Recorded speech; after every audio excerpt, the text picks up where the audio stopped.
मुंबई में विशेष press conference के दौरान शिवसेना सांसद संजय राउत ने सरकार पर तीखी प्रतिक्रिया दर्शाई।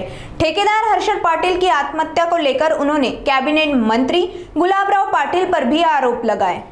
स्वतःला शेतकरी समजतात आणि माणिक कोकाटे असतील, संजय शिरसाट असतील, योगेश कदम असतील, संजय राठोड असतील, हे असे सगळे नमुने आपण मंत्रिमंडळामध्ये घेतलेले आहात। राज्य कसं चालवताय तुम्ही?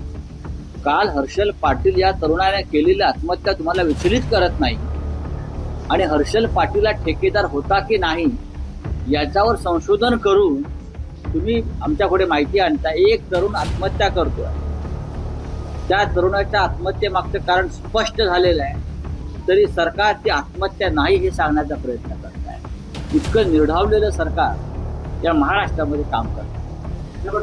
तेच आहे की अजित पवार गुलाबराव पाटील असं म्हणतात की हर्षल हा थेट ठेकेदार नव्हता, तर तो फुकट ठेकेदार। गुलाबराव पाटील यांच्या खात्यात आता घोटाळा आहे। ते खातं कोणाकडे आहे? खातं कोणाकडे आहे?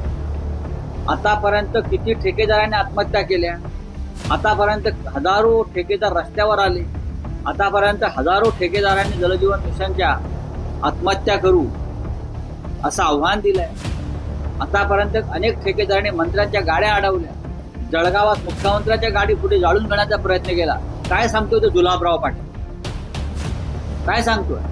हे राक्षस आहेत सगळे मंत्रिमंडळातले, रावण आहेत सगळे। हे कसलं रामाचं राज्य चालवतं?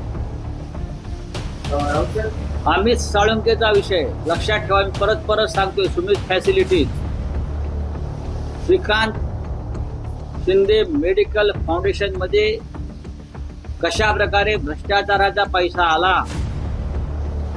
प्रत्यक्ष आणि ह्याच पैशातून झारखंडचा मद्य घोटाळा, त्याच्यामध्ये स्लीपिंग पार्टनर्स कोण आहेत हे सुद्धा लवकरच कळेल।